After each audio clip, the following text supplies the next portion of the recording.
कहते हैं पूत के पांव पालने में दिख जाते हैं। साल का पहला हफ्ता बीता नहीं है और आने वाले दिनों में भविष्य के अंधकार की झलक मिलने लगी है। ग्रहों की स्थिति, राशियों में उनका प्रभाव और इससे दुनिया भर में पड़ने वाला असर खतरनाक हो सकता है।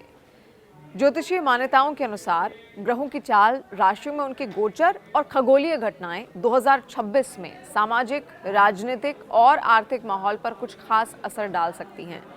हालांकि ये वर्ष सूर्य के प्रभाव का वर्ष है। सूर्य का उच्च भाव में होना सफलता, सामाजिक प्रतिष्ठा, मान सम्मान और वैभव में वृद्धि दिलाता है। लेकिन इसके साथ अन्य ग्रहों की चाल, उनका गोचर और दूसरे ग्रहों के साथ मिलकर बनने वाली उनकी युति कहीं कहीं बुरे प्रभाव भी डाल सकती है। कुछ प्रभाव अभी से दिखने लगे हैं, जैसे अमेरिका का वेनेजुएला पर हमला कर वहां के राष्ट्रपति निकोलस मादुरो को बंदी बना लेना। साल की शुरुआत में शुक्र और मंगल की युति का योग बना। मंगल युद्ध का देवता है और ये संघर्ष को जन्म देता है। इसलिए युद्धों के मामले में ये साल 2025 से भी अधिक खतरनाक हो सकता है। आगे और क्या क्या होने वाला है, एक नज़र इस पर डालते हैं। देखिए, सनातन परंपरा के हिसाब से देखें तो इस साल अगले 2 महीने में चैत्र शुक्ल प्रतिपदा से जो नया संवत शुरू होने वाला है वो अपने साथ बुरे प्रभाव लेकर आने वाला है। इसे दुर्मति संवत्सर कहते हैं। इस साल का ये दुर्मति नाम का संवत्सर शुरू होने वाला है। सनातन परंपरा में संवत्सरों की संख्या 60 है। दुर्मति इनमें से 55वें नंबर पर आता है, यानी हर 60 साल पर एक बार दुर्मति संवत आता है। ये संवत्सर अपने साथ ऐसी ज्योतिषीय परिस्थितियां लाता है जो राजाओं की बुद्धि हर लेता है और उन्हें निरंकुश बनाता है। असल में 60 संवत्सर 20-20 के 3 खंड में बटे हैं। पहले 20 1 से 20 संवत्सर ब्रह्मा के होते हैं, जिसे ब्रह्म विंशति भी कहते हैं। दूसरे 20 21 से 40 संवत्सर विष्णु के होते हैं, जो विष्णु संवत्सर कहलाते हैं। तीसरे 20 संवत्सर 41 से 60 इन्हें रुद्र विंशति कहते हैं। इस 55वें संवत्सर यानी दुर्मति में वर्षा मध्यम होगी और राजाओं के बीच कलह बढ़ेगा। प्रजा भी असंतुष्ट रहेगी। इस संवत्सर के देवता पितर हैं। इसके अनुसार देखें तो साल 2026 में आने वाले दिनों में कई तरह के बुरे प्रभाव देखने को मिल सकते हैं। साल की शुरुआत में शुक्र और मंगल की युति का योग बना। मंगल युद्ध का देवता है और ये संघर्ष को जन्म देता है। इसलिए युद्धों के मामले में ये साल 2025 से भी अधिक खतरनाक हो सकता है। अब 13 जनवरी 2026 को शुक्र ग्रह मकर राशि में प्रवेश करने वाला है। 3 दिन बाद ही मंगल भी मकर में युति बनाएंगे। इससे मकर राशि में शुक्र मंगल युति बनती है, जो कुछ राशियों के लिए सफलता और धन लाभ के योग भी बनाती है। लेकिन बड़े पैमाने पर यह संयोग संघर्ष और तनाव का कारण बनता है। इसीलिए आगे आने वाले दिनों में दुनिया में और भी तनाव, संघर्ष देखने को मिल सकते हैं। ग्रहों की चाल के अनुसार 23 फरवरी 2026 से 2 अप्रैल 2026 तक राहु मंगल की युति होगी। ज्योतिष में इसे अंगारक योग कहा जाता है, जिसे वैदिक ज्योतिष में तत्काल प्रतिक्रिया और तनाव से भरा समय माना जाता है। 2026 की शुरुआत में राहु कुंभ राशि और शनि मीन राशि में रहेंगे। इस दौरान 23 फरवरी को मंगल कुंभ राशि में जाकर राहु के साथ अंगारक योग बनाएंगे। फिर 2 अप्रैल को जब मंगल मीन राशि में जाएंगे तो वहां शनि के साथ युति बनाएंगे। ये युति 11 मई तक रहने वाली है। ज्योतिषविदों का यह कहना है कि मंगल का राहु और शनि के साथ जुड़ना 4 राशियों के लिए मुश्किल खड़ी कर सकता है। ये योग व्यक्तिगत तौर पर तो असर डालेगा ही, इसका असर वर्ल्ड लीडर्स पर भी पड़ेगा जो इस संबंधित राशि से जुड़ेंगे। साल 2026 में कुल 4 ग्रहण होने वाले हैं। पहला ग्रहण 17 फरवरी 2026 को लगने वाला है, जो कि सूर्य ग्रहण होगा। इसके बाद दूसरा ग्रहण 3 मार्च 2026 को लगने वाला है, जो कि पूर्ण चंद्र ग्रहण होगा। ज्योतिष में जो ग्रहणों को ऊर्जा परिवर्तन और सामाजिक अस्थिरता के संकेत से भी जोड़ा जाता है। हालांकि 17 फरवरी 2026 को लगने वाला सूर्य ग्रहण भारत में नहीं दिखाई देगा। ये अफ्रीकी देशों के आसमान पर नजर आ सकता है। वहीं होलिका दहन के दिन लगने वाला चंद्र ग्रहण भारत में नजर आएगा। ये दोनों सूर्य ग्रहण और चंद्र ग्रहण लगभग 15 दिनों के अंतराल पर और चंद्र ग्रहण लगभग 15 दिनों के अंतराल पर और 1 महीने के भीतर लगने वाले हैं। ज्योतिष में इस स्थिति को अच्छा नहीं माना जाता। 1 महीने में 2 ग्रहणों के लगातार पड़ने से भीषण टकराव, रक्तपात के संयोग बनते हैं।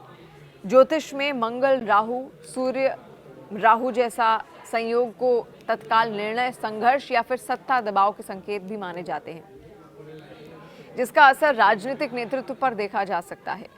अब ग्रहणों की तारीख भी देखिए, 17 फरवरी, 3 मार्च। ज्योतिष में राजा प्रजा टकराव से माना जाता है। आर्थिक स्थिरता और सैन्य संतुलन पर नेगेटिव असर के संकेत ये देती है। कुछ राशियों के लिए 13 से 15 जनवरी के आसपास शुक्र मंगल युति शुभ फल लाएगी, हालांकि इससे संघर्ष की ऊर्जा भी बन सकती है।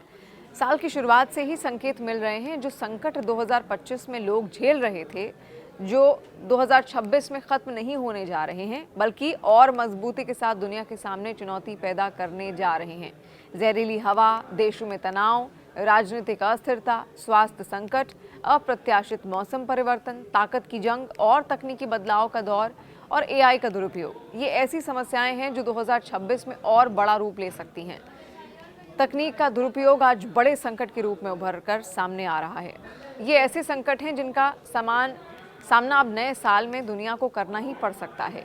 इस अस्थिर माहौल पर दो निर्णायक ताकतें हावी हैं, एक संयुक्त राज्य अमेरिका जो उथल पुथल से सहज है, और एक चीन जिसकी आर्थिक और रणनीतिक अनिश्चितता उसकी सीमाओं से कहीं ज्यादा दूर तक फैल रही है।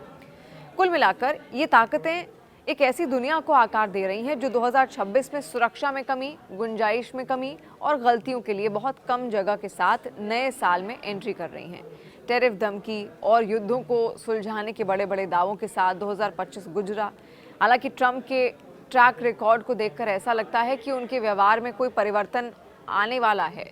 ट्रंप हर मुद्दे को व्यापारिक नजरिए से देखते हैं, जिसे वो अपने पक्ष में करने के लिए टैरिफ के हंटर को भी चलाने से नहीं चूकते। ट्रंप अपने स्वभाव के मुताबिक अपनी बात मनवाने के लिए दूसरे देशों पर दबाव डालकर काम कराने में यकीन रखते हैं। एशिया, यूरोप और लैटिन अमेरिका की एक्सपोर्ट पर निर्भर अर्थव्यवस्थाओं को अचानक पेनाल्टी का लगातार खतरा रहता है, जबकि सहयोगी देशों को पता चलता है कि वफादारी आर्थिक सजा से बहुत कम सुरक्षा देती है। महामारी के बाद बड़ी मेहनत से दोबारा बनाई गई सप्लाई चेन एक बार फिर दबाव में है। ट्रंप की विदेश नीति भी उतनी ही लेन देन वाली है। लैटिन अमेरिका में वेनेजुएला के प्रति उनके आक्रामक रुख, जिसमें तेल प्रतिबंध, शिपिंग प्रतिबंध और वेनेजुएला का कच्चा तेल खरीदने वाले तीसरे देशों को धमकियां शामिल हैं। उन्होंने ग्लोबल एनर्जी बाजारों में अस्थिरता ला दी है और क्षेत्रीय अस्थिरता को फिर से जिंदा कर दिया है। वहीं चीन 2026 में एक नहीं बल्कि कई मोर्चों पर दुनिया पर दबाव बनाने की कोशिश करेगा, जो सुरक्षा से लेकर सप्लाई चेन और बाजारों तक सब कुछ प्रभावित करेगा। ये दुनिया को किसी एक बड़े झटके से नहीं, बल्कि तनाव, पैमाने और अनिश्चितता के मेल से एक चुनौती देगा। सबसे बड़ी समस्या ताइवान बनी हुई है। द्वीप के आसपास बीजिंग की सैन्य गतिविधियां ज़्यादा जटिल और ज़्यादा सामान्य हो गई हैं, जिससे अभ्यास और तैयारियों के बीच की रेखा अब धुंधली होती दिख रही है। हर अभ्यास वॉशिंगटन, टोक्यो और ताइपे में प्रतिक्रियाओं का परीक्षण करता है और हर अभ्यास दुर्घटना या गलत अनुमान का जोखिम बढ़ाता है। आक्रमण के बिना भी चीन की दबाव की रणनीति, हवाई घुसपैठ, नौसैनिक गश्त और आर्थिक दबाव क्षेत्र को तनाव में रखती हैं और दूसरों को सबसे खराब स्थिति के लिए योजना बनाने पर मजबूर करती हैं। टेक्नोलॉजी और शक्ति की बात करें तो जैसे जैसे पश्चिम उन्नत चिप्स, इसके अलावा एआई टूल्स पर नियंत्रण कड़ा कर रहा है, चीन आत्मनिर्भरता, राज्य समर्थित नवाचार और सैन्य आधुनिकीकरण पर जोर दे रहा है। ये वैश्विक प्रणालियां व्यापार, तकनीकी मानकों और सुरक्षा गठबंधनों के विभाजन को तेज करते हैं, जिससे देशों को पक्ष चुनने या तेजी से सक्रिय होते मध्य मार्ग पर चलने के लिए मजबूर होना पड़ता है। 2026 में चीन दुनिया को अपनी घोषणाओं से कम और रणनीतिक, आर्थिक और तकनीकी रूप से बनाई गई अनिश्चितता से ज़्यादा चुनौती देगा। जैसे ही दुनिया 2026 में प्रवेश करती है, वैश्विक सुरक्षा परिदृश्य अनसुलझे युद्धों और सुलगते हुए तनाव वाले क्षेत्रों से भरा हुआ है, जिनमें से कई में तनाव कम होने के बहुत कम संकेत दिख रहे हैं। रूस और यूक्रेन के बीच युद्ध अब एक थका देने वाली लड़ाई में बदल चुका है। यूक्रेन पश्चिमी सैन्य और वित्तीय सहायता पर निर्भर है, जबकि रूस ने लंबे समय तक चलने वाली लड़ाई के लिए अपनी अर्थव्यवस्था और रणनीति को अनुकूल किया है। मिडिल ईस्ट में इजरायल फिलिस्तीन का संघर्ष बहुत अस्थिर बना हुआ है। भले ही बड़े पैमाने पर लड़ाई कम हो गई हो, गाजा में फिर से हिंसा या इजरायल की उत्तरी सीमा पर तनाव बढ़ने का जोखिम भी बना हुआ है, खासकर ईरान समर्थित समूहों की भागीदारी को देखते हुए।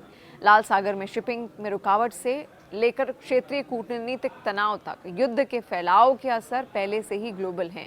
दूसरी जगहों पर ताइवान जलडमरू में तनाव इस दशक के सबसे खतरनाक फ्लैश पॉइंट में से एक के रूप में उभर रहा है। ताइवान पर चीन का सैन्य दबाव, जो इस क्षेत्र में अमेरिकी सुरक्षा प्रतिबद्धताओं से मेल खाता है, इसका मतलब है कि गलत अनुमान के दुनिया भर में आर्थिक परिणाम हो सकते हैं। सूडान, साहेल के कुछ हिस्सों और पूर्वी कांगो जैसे कमजोर देश युद्धों से जूझ रहे हैं, जिन्हें तब तक नज़रअंदाज किया जाता है कि जब तक मानवीय संकट वहां पैदा ना हो जाए। टेक्नोलॉजी में तेजी से हो रही प्रगति नए जोखिम और सामाजिक बहस पैदा कर रही है। खासकर आर्टिफिशियल इंटेलिजेंस एक दो-धारी तलवार की तरह है। एक तरफ एआई दक्षता और इनोवेशन का वादा करता है, दूसरी तरफ ये तेजी से फैलने वाले खतरे भी पैदा कर सकता है। अगली महामारी शायद कोविड जैसी नहीं होगी और शायद यही वजह है कि ये सरकारों को बिना तैयारी के पकड़ लेगी। हालांकि कोविड-19 का गंभीर दौर बीत चुका है, लेकिन नए संकट सामने आ रहे हैं। एक बड़ा खतरा एंटी माइक्रोबियल रेजिस्टेंस AMR है। विश्व स्वास्थ्य संगठन चेतावनी देता है कि अब लगभग 6 में से एक बैक्टीरियल इन्फेक्शन स्टैंडर्ड एंटीबायोटिक्स का विरोध करता है। दूसरे शब्दों में, आम बीमारियां फिर से जानलेवा बन सकती हैं। अफ्रीका में साल में आखिर तक हैजा के 3 लाख से भी ज़्यादा मामले और खसरा के 1,40,000 मामले देखे गए। लैटिन अमेरिका में भी डेंगू बुखार रिकॉर्ड स्तर पर पहुंच चुका है, जिसमें जलवायु परिवर्तन मच्छरों के फैलाव को बढ़ा देता है। वैक्सीन से रोकी जा सकने वाली बीमारियां अमीर देशों में भी फिर से अब उभर रही हैं। अमेरिका और कनाडा दोनों ने वैक्सीन लगवाने में हिचकिचाहट से जुड़े खसरा के मामलों में बढ़ोतरी की सूचना भी दी। मानसिक स्वास्थ्य का बोझ और लंबे समय तक कोविड की जटिलताएं अस्पतालों पर दबाव बढ़ा रही हैं। 2026 में खतरा गिरावट का नहीं, बल्कि आत्मसंतुष्टि का है। उथल पुथल का आदी हो चुका संसार अस्थिरता को सहन शक्ति और आपातकाल को सामान्य स्थिति समझने की गलती कर सकता है। जब ऐसा होता है तो बफर कम हो जाते हैं और मार्जिन खत्म हो जाते हैं। आपको क्या लगता है? अभी तो बस साल 2026 की शुरुआत है, पर अंत तक ये साल कैसा बीतेगा, कमेंट सेक्शन में ज़रूर बताएं।